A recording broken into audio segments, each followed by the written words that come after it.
Hello everyone, I'm the Raw Astrologer. Welcome back, and welcome back to part 2 of the natal chart analysis of Bang Chan. He was born on October the 3rd, 1997 at 8:54 p.m. in Seoul, Republic of Korea. In part 1, I analyzed placements of the celestial bodies within the signs and houses and his interceptions. In this video, there are some placements left that I'll be covering, but I'll also go deep into the four most important points of his chart, his ascendant, descendant, midheaven, and IC, and I'll get into aspects and try to touch on any aspect patterns as well. I'll just let him finish up there, looking fab in a crop and fuzzy jacket, as usual. Okay, 1. This isn't going to be a full spectrum reading. I'm going to be talking about patterns and connections in the chart that I think could be greatly guiding Chan's life and determining his personality and motivations most prominently. The order in which I go about addressing each placement, aspect, or aspect pattern may come across as a bit odd, as this chart has so many different interconnections in terms of a few specific themes. 2. Nothing that we find in his chart is as simple as black or white. He is a complex human being, just as you are and I am. 3. My philosophy is to take a raw approach to chart reading, to use my knowledge combined with intuition without holding back. Normally, whenever I study someone's natal chart, I develop a degree of adoration for them, and it is no different with Chan's chart. So with that having been said, if you hear something that you don't like, or if you feel triggered for whatever reason, just know that I'm not judging him at all. 4. Please know that this in no way defines me exposing him or any nonsense like that, as I have never met him, nor have I ever interacted with him, and this is for entertainment purposes only. Thank you so much for taking the time to watch and listen. Here we go. Bang Chan's Natal Chart Analysis Part 2.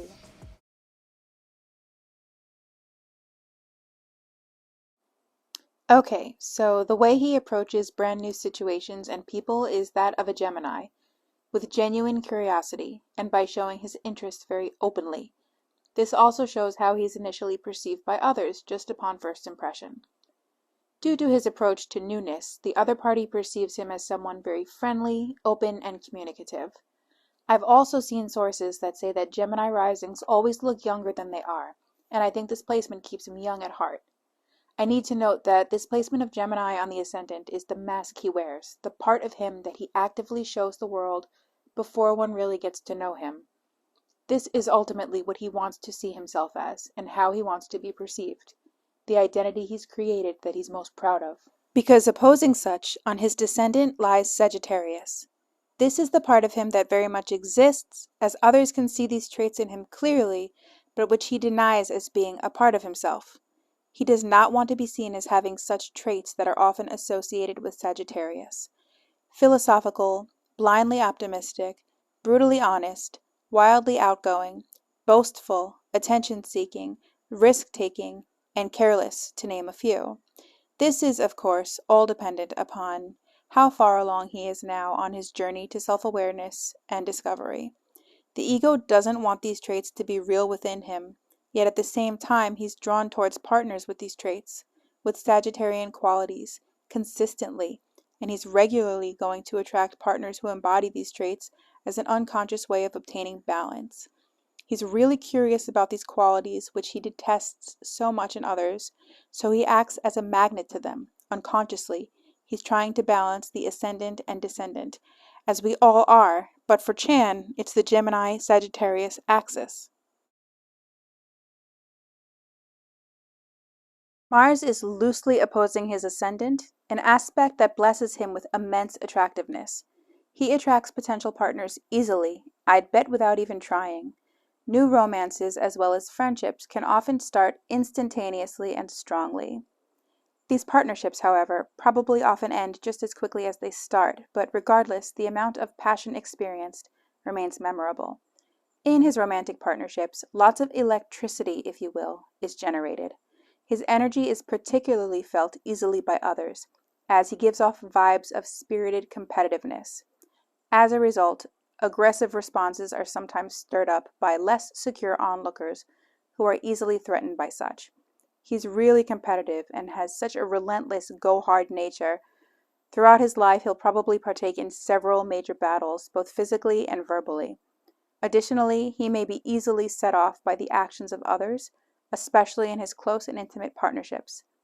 The lesson which he'll learn from experience is to pick his battles and to not ignite the fighting flames on every whim. On the contrary, however, this aspect indicates that fighting really brings out the best in him, and it teaches him to be ready to respond to threats quickly as needed. It could also indicate an injury or some ailment that limits his physical activity. He's a fighter, and even if he seems defeated in any way or in any circumstance, he will not likely sit down until he wins.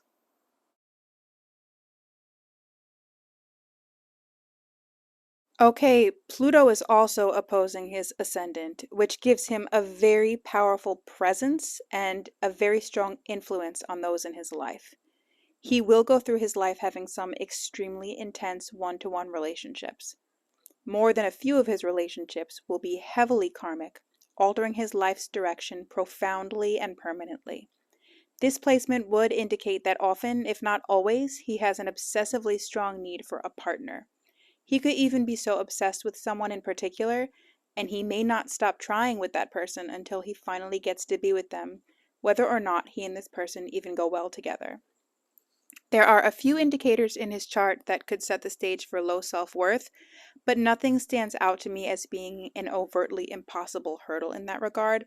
But even so, with this aspect, it's absolutely imperative that he values himself and works toward having healthy self-esteem, because this aspect could make him so obsessed with having a partner that without proper standards, he could end up in some really unhealthy and problematic relationships.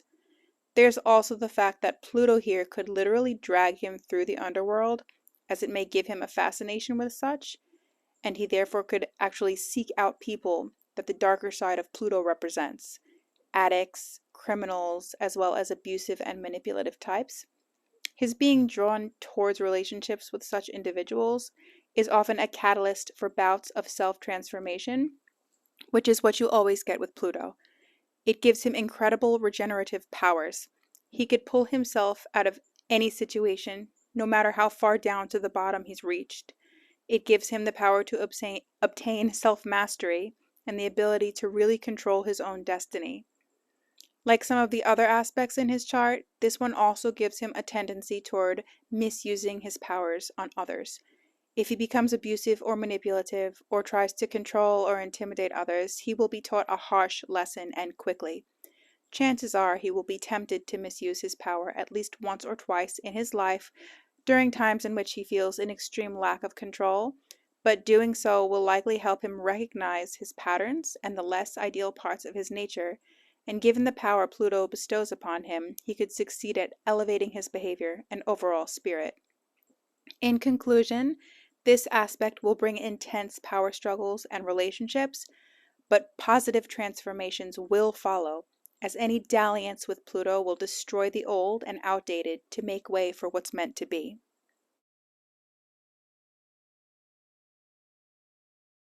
This is the tightest aspect in his chart, as Mars and Pluto are conjunct at almost exactly 0 degrees, so this dance between them is likely creating energy that's felt hugely and playing out quite obviously. This is a person of immense magnitude, with an assertive and dominating aura. He radiates intensity. He's brimming over with power and can do absolutely anything he sets out to do. When achieving goals, he strategizes quietly and moves forward with enormous stamina. Part of the reason as to why he stays low-key about his plans, or even keeps them entirely to himself, is due to a fear of misunderstanding, which he might have learned from experience. My guess is a lot of people have picked up on that blatant intensity and misjudged his intentions based on such, in not knowing how to interpret it or where it's coming from. Likely often his intensity had been misconstrued as overt tension. These experiences could have caused him to develop an insecurity with his own fury, momentum, and overall potential. With all of that having been said, there really is a genuine danger in giving in to the darker parts of his personality and certain detrimental capabilities bestowed upon him by this aspect. He could easily become jealous and possessive, and since this conjunction happens just on the cusp of his 7th house, this is or was likely to play out most greatly in his intimate and romantic relationships. He experiences fury like no other, and when it happens, he needs to lose his temper rather than let it simmer inside and cause him to act in ways that hinder his success. Which leads me right into my next point. There's a real temptation to use manipulation tactics on those who've wronged him. Being that his power has no bounds, he could easily control and dominate anyone he wishes, but doing so would see him hit a wall, as whatever negative situation that he's trying to overcome would likely just spiral out of control. He's very attached to the goals he wants to achieve, and he prefers to take an arduous and highly involved approach rather than one that's more let go and let be. His ability to sit back and let situations work themselves out will probably be tested numerous times throughout his life. Again, this is all happening basically in the 7th house, so his romantic partners and those with whom he's intimately involved are going to feel his intensity the most, and unfortunately will likely be on the receiving end of the less desirable tendencies of this conjunction. His relationships are going to be undoubtedly explosive in nature until he's learned to harness and control his intense nature. The IC in Leo shows the way in which he was raised and the environment in which he grew up, and the MC in Aquarius is the public persona he grew into as a result of his childhood. As a kid, he was raised to think that he was very special. We know he's the firstborn of his parents, so that may have something to do with it. Others around him were always very interested in him and intrigued by him. However, regardless, he very much did not receive enough attention from his caregivers. Maybe there was a sibling who was always stealing the spotlight, or his parents' attention was directed elsewhere altogether. No matter how special he was made to feel, he ultimately struggled due to not receiving the attention he needed in order to really cement that feeling of being special. He also was not taught how to handle his feelings, and there could be a few reasons as to why. The Leo IC could indicate that he comes from a family of prominence in their community with a specific reputation, and so maybe they put a lot of emphasis on showing good behavior. He might have had to try really hard not to disappoint them. So as a result of all of that and more, any expression of his emotions could have been looked down upon in his childhood. He might have even been reprimanded more than he received praise. As he grew up, his public persona probably became that of someone very quirky. This could be a result of him A, learning how to go about getting the attention he needed that he didn't receive in childhood, and or B, a healthy amount of self-esteem allowing him to feel comfortable and confident in his uniqueness and to take pride in it. Deep down, he craves attention. This likely comes from the pain he experienced in childhood. However, as he grew through his experiences, he probably learned to see the needs of people and to have compassion for the human condition, making him humane and generous, and therefore he truly does want to help others on a grand scale. He's a people person, someone who is a humanitarian, taking part in social issues, and someone who just enjoys working with people and helping them. He really wants a job that allows him to make the world a better place and where people are looking up to him. He has a need to make a positive impact on a large scale. With this MC-IC combination, his image can also be very divisive. Some see him as emotionally distant and demanding, but others see him as affectionate and warm. It's suggested that people either love him or hate him with this placement.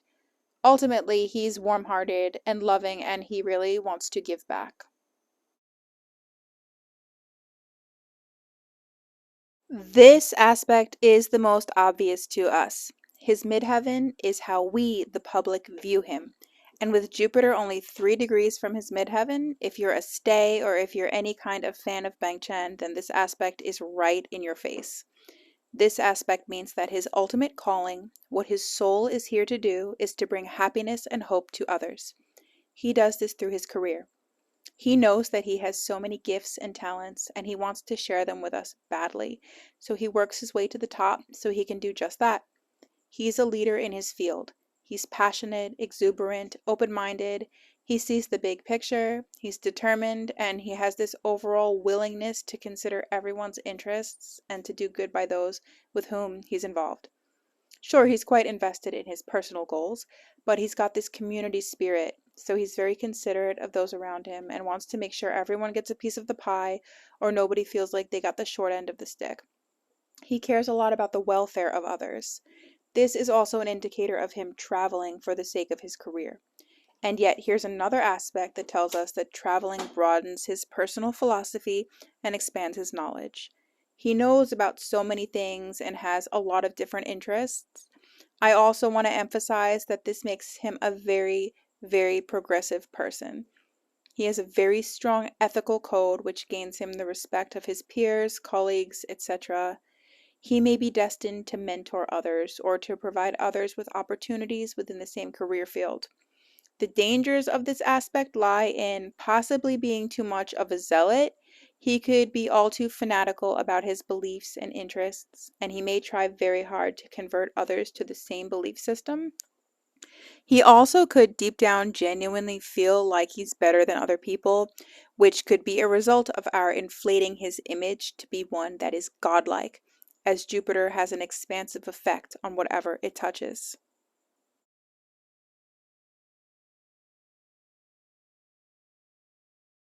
So there's another stellium in Chan's chart, and it happens to be in the ninth house, which is ruled by Sagittarius. His Jupiter, Uranus, and Neptune all reside in the ninth house. So the ninth house is the house of perspective. It shows how someone learns, what they're inclined to learn, how open or closed they are to broadening their horizons, and it shows their feelings and tendencies toward travel and seeing the world. Having a stellium here would make Chan a very curious person in general.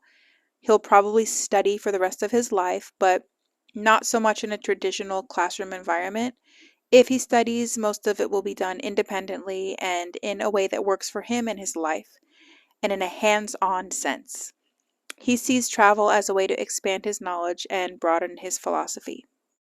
The idea of a conventional, repetitive routine probably drives him a bit crazy, as not only would it suffocate his need for freedom, the personal value of which a ninth house stellium emphasizes, but he is also probably really contented by the idea of the unknown.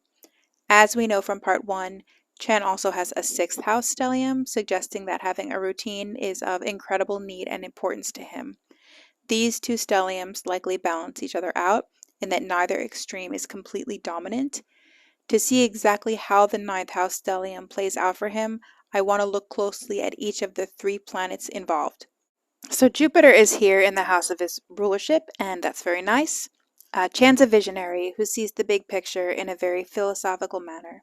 It's suggested that religion in some form plays or will play a role in his life in a major way. It doesn't necessarily mean he'll be a devout follower of a specific faith, as it could also mean that religion or some kind of following could have an indirectly expansive effect on his life. I do wonder if that plays out in his career, as his title is idol, and he is literally idolized and held up on a very high pedestal by, dare I say, hundreds of thousands of people. I don't know the exact statistic at this point, but I know it's a lot of people. Jupiter is also in Aquarius, as it is for everyone born between January of 97 to February of 98. This placement contributes to his genius-like ways. In addition to him being very intelligent, he's open-minded, inclusive, collaborative, mindful, progressive, and liberal. We see these characteristics in him most actively whenever he's learning, either through studying or through traveling, and also when he's teaching others. Uranus in the ninth house solidifies a real need for freedom. He probably hates anything that keeps him feeling like he's chained to any one thing, place, or even person. He's probably got some really out-of-the-box beliefs himself. He'd be quite put off by very traditional people who are stubborn in their thoughts and views. The most attractive thing about traveling for him is the idea that he'll get to learn and obtain new discoveries from people within cultures that are vastly different from his own, which adds to the expansion of his personal philosophy. So he must really love to travel to places that are really unusual, probably not your average tourist destinations. Neptune here is what would make him a great teacher, and it definitely partly contributes to his incredible writing abilities. Although his beliefs may be out there, he's quite attached to them. Neptune in the ninth house gives him the tendency to focus entirely on the big picture rather than the details. Normally, I would say that this slows him down in pursuit of his goals, but his sixth house stellium should see to balance out this tendency. This position makes him susceptible to people who want to take advantage of him based on his beliefs, possibly in a religious cult-like manner, so he needs to be careful of such types. Being that Uranus and Neptune aren't personal planets, rather generational, the fact that they're in Aquarius and Capricorn, respectively, really has no personal effect on him, as he's part of essentially an entire generation that has the same two placements. What I can say is that their place in his ninth house has his soul on a specific path, one that is unique to his personal journey. And through his self-discovery, accomplishments, and that which he obtains along that path, he's contributing to the world-changing movement of Uranus in Aquarius and Neptune in Capricorn that his generation is carrying out as a whole. The synchronicity within a single natal chart is just like mind-blowingly wild to me sometimes.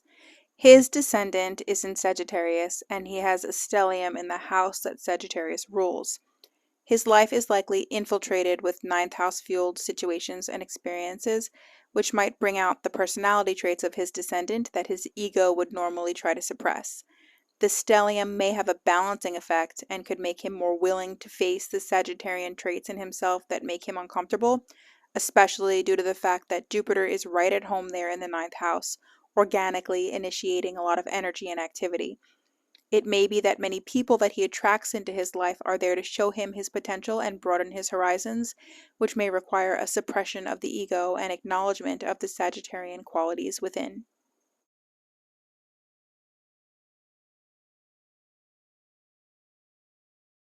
I see some grand trines in there, three to be exact. I see that the Sun, Mercury, Jupiter, Uranus, and his ascendant and midheaven are all involved. None of the angles are tight.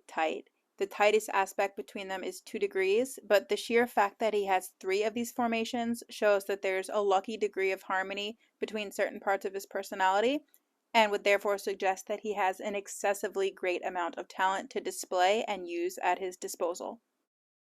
Although this is technically a very easy and generally welcome aspect formation, it's not all fun and games here, as the Sun is at its fall in Libra, so his interactions with others, if not ideally flowing, could disrupt the energy of the whole formation. Additionally, his Uranus squares off with Chiron, so perhaps an unstable energy related to his past trauma could also be present alongside this grand trine. I don't view any of this as something negative, actually the contrary, because with grand trines, the energy could be so easygoing that it could do nothing at all. So some less comfortable placements, as well as some harsher angles hitting points of the formation, combined with some effort on Chan's part, could really push him to work up and utilize the energy of his grand trines. Because these three all involve air signs, his talents lie in his ability to enact change and progress.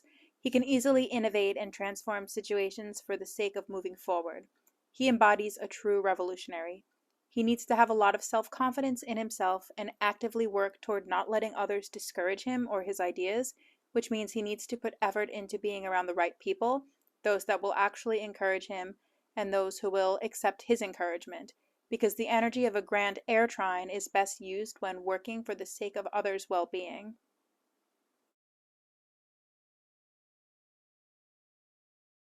His north node is in Virgo, so his soul is on the path to incorporating the traits of that sign. The challenge lies in the fact that his south node is in Pisces, which is where he's coming from. The qualities of Pisces are what his soul feels most comfortable with, but it's not where he's headed or what he's here to learn, as it represents the past. He's on the path to establishing both a work and health routine, organization, and being detail-oriented, and to be of service to his own needs. Either in a previous life and or even early on in this incarnation, he was very sensitive to the energy of other people, and he might have used his compassion to guide his every decision.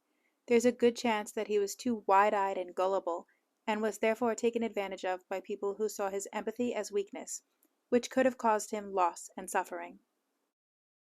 The Piscean traits from his South Node are very much who he is, and the temptation to stay on that path is strong, but life will make sure that he follows the one of his North Node, and will put him back on if he falls off.